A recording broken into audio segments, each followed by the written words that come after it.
माननीय सदस्यों ने श्री मनोज कुमार पारस जी, श्री पंकज पटेल जी, श्रीमती पूजा जी ने जो मुद्दा यहाँ पर उठाया है वह बहुत महत्वपूर्ण मुद्दा है और संवेदनशील भी।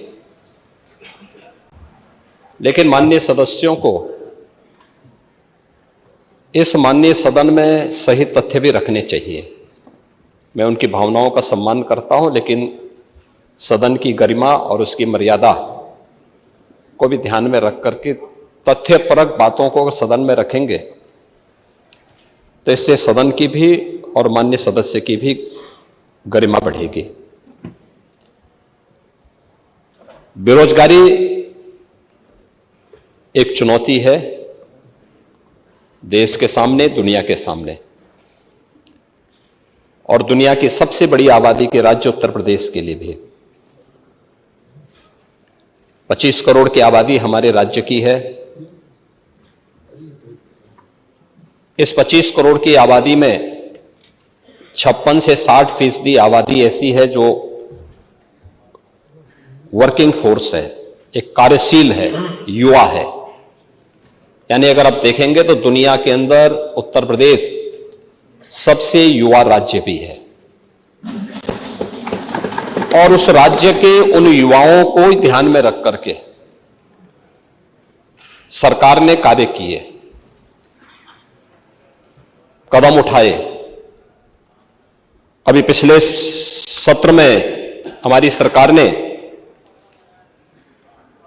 पेपर लीक की घटनाओं पर प्रभावी अंकुश लगाने के लिए सार्वजनिक परीक्षा अनुचित साधनों की रोकथाम अधिनियम 2024 को पारित करने का कार्य किया है,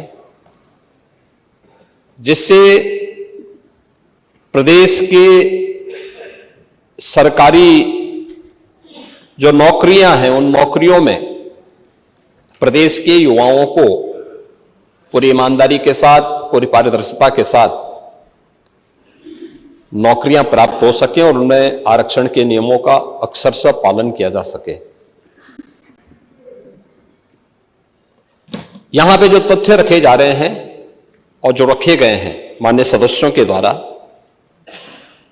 वे वास्तव में जो आंकड़े हैं वे तथ्यपरक नहीं हैं।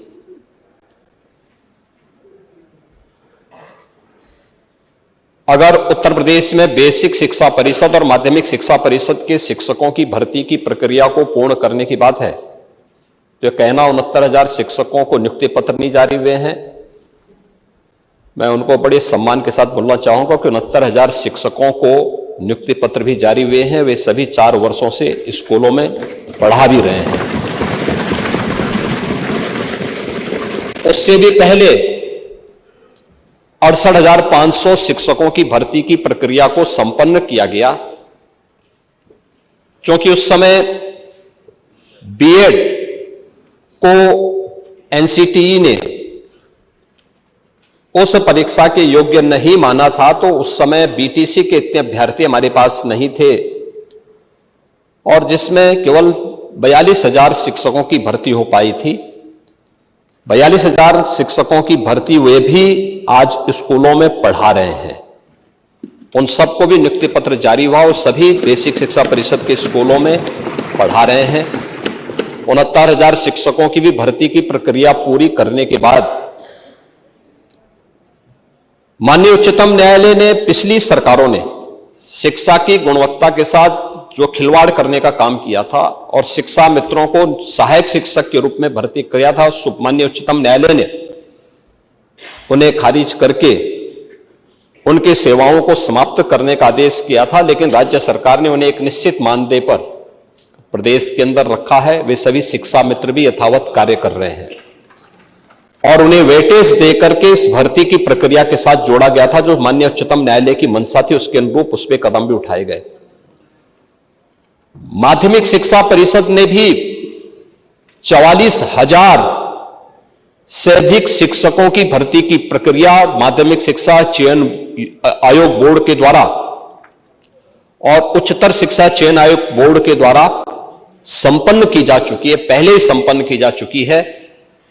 अब शिक्षा के सभी बेसिक, माध्यमिक, उच्च, तकनीकी, व्यावसायिक या चिकित्सा शिक्षा, इन सब से जुड़ी हुई समग्र शिक्षा को लेकर के अब एक नया चयन बोर्ड, शिक्षा चयन बोर्ड बनाने की बन करके तैयार है और वह आगे की अधियाचन विभिन्न विभागों से मांग करके नियुक्ति की प्रक्रिया को आगे बढ़ा रहा है।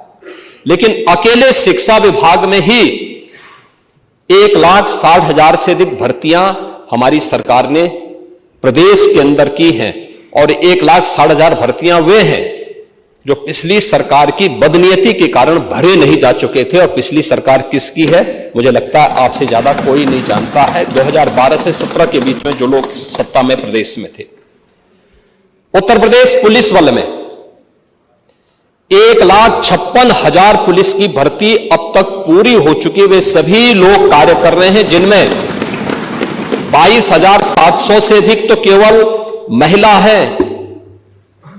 बालिकाओं को भी पुलिस भर्ती में मौका दिया गया और उनके लिए 20% पद आरक्षित करते हुए उनकी भर्ती की प्रक्रिया की है। और अभी हाल ही में हमारी सरकार ने 60,200 से अधिक पुलिस की भर्ती की प्रक्रिया को बहुत शांतिपूर्ण तरीके से संपन्न किया है और प्रदेश के अंदर हर जनपद के युवा उस भर्ती में आए हैं। अगर इन सबको आप देखेंगे अलग अलग विभागों में, सिंचाई विभाग में, वन विभाग में, या फिर पीडब्ल्यूडी में, या फिर अन्य जितने भी विभाग हैं, स्वास्थ्य विभाग में, सभी विभागों की भर्ती की इस पूरी प्रक्रिया में अब तक 7 लाख से अधिक भर्ती की प्रक्रिया को ऐसे प्रदेश के नौजवानों को सरकारी नौकरी अकेले हमारी सरकार ने पिछले 7-7.5 वर्ष के अंदर प्रदेश के अंदर दिया है। और किसी भी भर्ती की प्रक्रिया में, भर्ती की प्रक्रिया, उसकी पारदर्शिता, उसकी ईमानदारी पर कोई प्रश्न नहीं खड़ा कर सकता है। 69,000 शिक्षकों की भर्ती के बारे में एक बात बार बार आती है, जिसकी चर्चा यहां पे कल श्री संग्राम सिंह यादव जी भी कर रहे थे और अभी श्री पूजा जी भी कर रही थी। मैं बड़ी विनम्रता के साथ कहूंगा, 69,000 शिक्षकों की भर्ती में पिछड़ी जाति के 27% आरक्षण के आधार पर 18,000 पद आरक्षित होते हैं और पिछड़ी जाति के उसमें 32,200 से अधिक नौजवान भर्ती हुए हैं 69,000 शिक्षकों की भर्ती में। अनुसूचित जाति 21% आरक्षित, उनके लिए जो आरक्षण की सीमा 21% है और 21% में 12,000 पद उनके लिए आरक्षित होते हैं, लेकिन भर्ती हुई है 14,000 से अधिक। ये चीजें क्या दिखाती है कि अपनी योग्यता और मेरिट से जो लोग आगे बढ़े हैं उन्हें जनरल कैटेगरी में लेकर के वहां का लाभ दिया गया है। जनरल के लिए जो पद आरक्षित थे, जनरल के लिए जो पद थे 34,500, जनरल की भर्ती हुई है मात्र 20,000। ये उन सब की आंखों को खोलने वाला होना चाहिए जो इनके नाम पे राजनीति करके अपनी रोटी सेकने का कार्य करके समाज में बंटवारे की खाई को चौड़ा करना चाहते हैं। और इसीलिए भर्ती की प्रक्रिया प्रदेश के किसी भी नौजवान के साथ कोई अन्याय न हो। एक तरफ सरकारी पद ईमानदारी के साथ भरे जाएं। उत्तर प्रदेश लोक सेवा आयोग 2017 के पहले क्या स्थितियां थी, कौन नहीं जानता है, क्या नहीं होता था। आप लोग भूल गए जब 86 एसडीएम के पद में से 56 एक जाति विशेष के लोग भर दिए गए, और ये कौन नहीं जानता है इस बात को। पांडे जी, इसका ये भी हम बताएंगे। दूसरा वही प्रयागराज है, वही प्रयागराज है जिस प्रयागराज में पब्लिक सर्विस कमीशन के कार्यालय में महीनों तक यूपी के नौजवान धरना दिए थे और एक अयोग्य व्यक्ति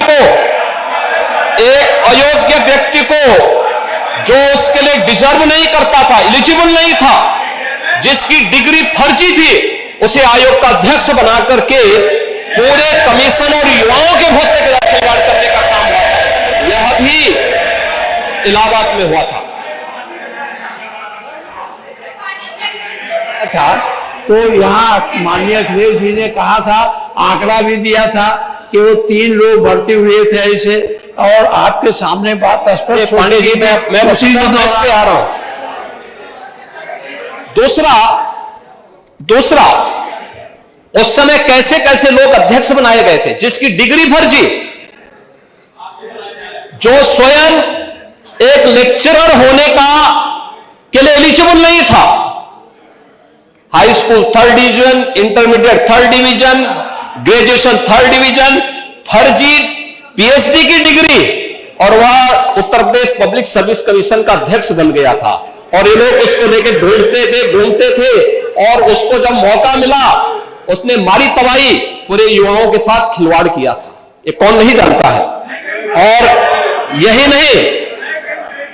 यही नहीं, इस समय भर्ती की प्रक्रिया को पारदर्शी बनाने के लिए समय समय पर रिफॉर्म किए जाते हैं, और ये आयोग और बोर्डों को पूरा अधिकार होता है उस रिफॉर्म को करने के लिए, लेकिन प्रक्रिया पूरी ईमानदारी के साथ होनी चाहिए। और वही प्रक्रिया पब्लिक सर्विस कमीशन भी, अधीनस्थ सेवा चयन आयोग भी, शिक्षा आयोग भी उसके लिए अधिकृत होते हैं। वे लोग इस प्रक्रिया को पूरी कर सकते हैं। और जब भी उत्तर प्रदेश के युवाओं के हित में इस प्रकार के कदम उठाने की आवश्यकता पड़ती है, तीनों आयोग, बोर्ड या कोई भी अन्य ऐसे बोर्ड या आयोग हैं, वे इसके लिए अधिकृत होते हैं। वे क्योंकि वो एक ऑटोनॉमी बॉडी है, वे अपने कदम को उठाने के स्वतंत्र हैं, वे कर रहे हैं। लेकिन प्रक्रिया में कोई खामी नहीं, उनकी ईमानदारी, उनकी नियत में कोई, उनकी पारदर्शिता में कोई उंगली नहीं उठा सकता। पूरी शुचिता और पारदर्शिता के साथ सारे कार्य संपन्न हो रहे हैं। और इसीलिए इन युवाओं को नियुक्ति पत्र देने के लिए मैं और मेरे मंत्रिमंडल के मेरे सदस्यगण सभी लोग जाते हैं। माननीय जनप्रतिनिधियों से हम कहते हैं कि वे लोग भी जिले जिले में जाकर के नियुक्ति पत्र वितरण में अपना योगदान दें। और हर नौजवान इसके लिए खुश होता है कि साहब सिफारिश के बगैर न केवल हमारी नियुक्ति हुई है, बल्कि हमें नियुक्ति पत्र भी प्राप्त हो रहा है। यह हमारे लिए, हमारे जीवन का सबसे अद्भुत क्षण है। और मैं एक तो नियुक्ति की प्रक्रिया सरकारी क्षेत्र में, दूसरा प्रदेश सरकार की जो जीरो टॉलरेंस की नीति है अपराध और अपराधियों के प्रति, इसीलिए है जिससे अधिक से अधिक निवेश यहां यूपी के अंदर आए, अधिक से अधिक निवेश आए।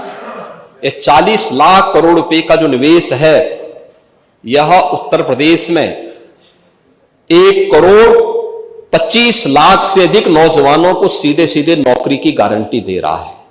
1,25 लाख नौजवानों को नौकरी की गारंटी दे रहा है। और इसमें से 15 लाख करोड़ का अब तक हम जमीनी धरातल पर उतार चुके हैं। 10 लाख करोड़ का पाइपलाइन में है, जिसको कभी भी हम ग्राउंड ब्रेकिंग करके इसको भी आगे बढ़ा देंगे। लेकिन प्रदेश के अंदर जो एक वातावरण बना है सुरक्षा का, बेहतर कानून व्यवस्था का, दंगा मुक्त प्रदेश का, आज उसके लिए देश और दुनिया का हर निवेशक प्रदेश में आना चाहता है, प्रदेश में निवेश करना चाहता है।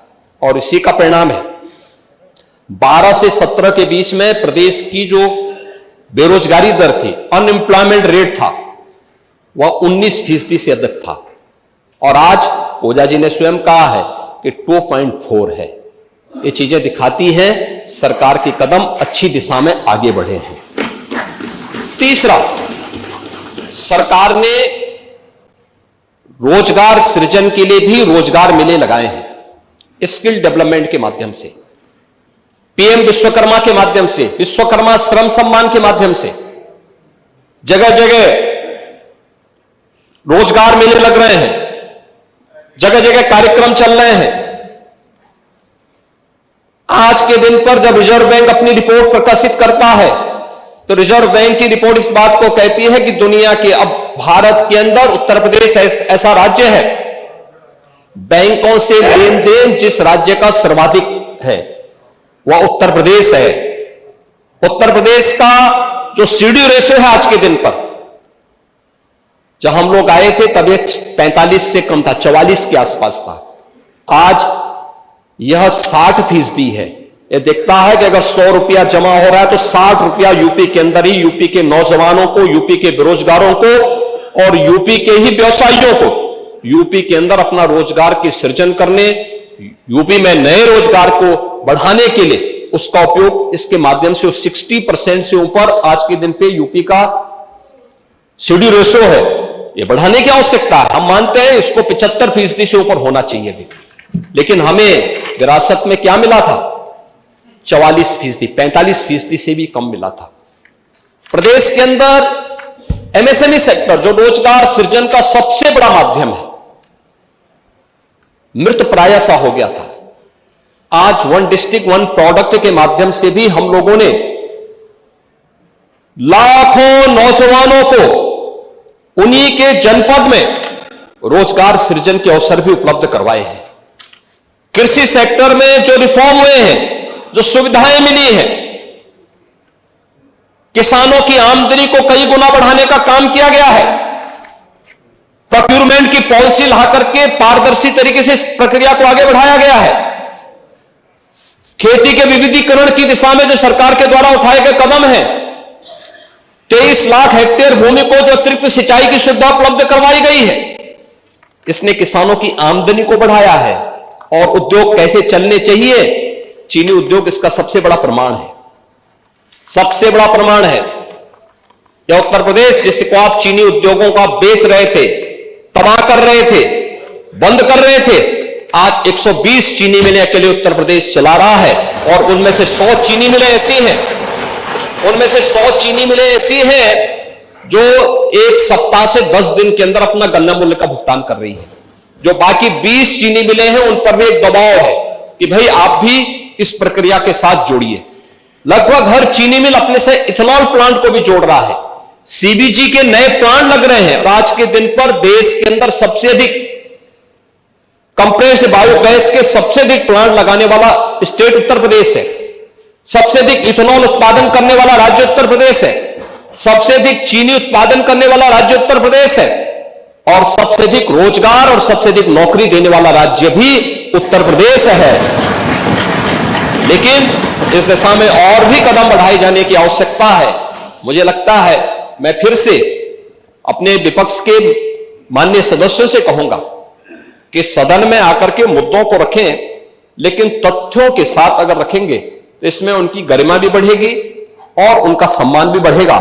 उनके जो मुद्दे थे, मुद्दा उचित है लेकिन तथ्यहीन थे, अपुष्ट थे।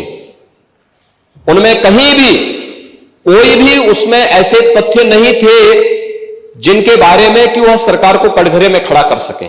सरकार की नीयत साफ है, नीतियां बहुत स्पष्ट हैं और सरकार प्रदेश के हर नौजवान के हित को लेकर के पूरी प्रतिबद्धता और पूरी ईमानदारी के साथ कार्य कर रही है।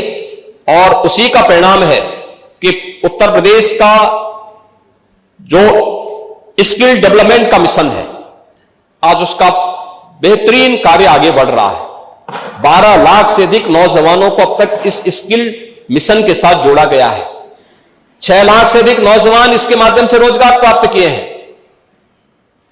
कल कांग्रेस के एक नेत्री संसद में फिलिस्तीन का बैग लेकर घूम रही थी और हम यूपी के नौजवानों को इजराइल भेज रहे हैं। वहां पर यूपी के अब तक लगभग 5600 से अधिक नौजवान इजराइल गए हैं निर्माण कार्य करने के लिए।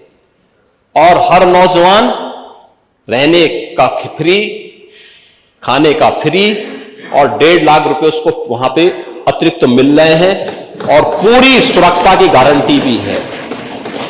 अभी इजराइल के राजदूत आए थे, उन्होंने कहा कि हम यूपी के और भी नौजवान ले जाना चाहेंगे क्योंकि यूपी का नौजवान अच्छा काम कर रहा है। बेरोजगार नहीं, उसकी स्किल को, उसकी स्किल की ताकत को दुनिया आज मान रही है। आप ये मान के चलिए, वो नौजवान जब 1.5 लाख रुपए भेजता अपने घर तो प्रदेश के ही विकास में वो योगदान देता है। हमें अभिनंदन करना चाहिए उन नौजवानों का। क्या प्रवासी भारतीयों ने भारत के विकास में योगदान नहीं किया? और क्या ये प्रवासी उत्तर प्रदेश का नौजवान जो आज गया है, उसके सामने एक अवसर है, यहां काम करता 20,000, 25,000 रुपए, 30,000 रुपए प्राप्त करता, पर कैपिटा इनकम कहां लेके गए थे आप लोग? 1947 में जब ये देश आजाद हुआ था, प्रति व्यक्ति आय उत्तर प्रदेश की भारत की एवरेज आय से ज्यादा थी।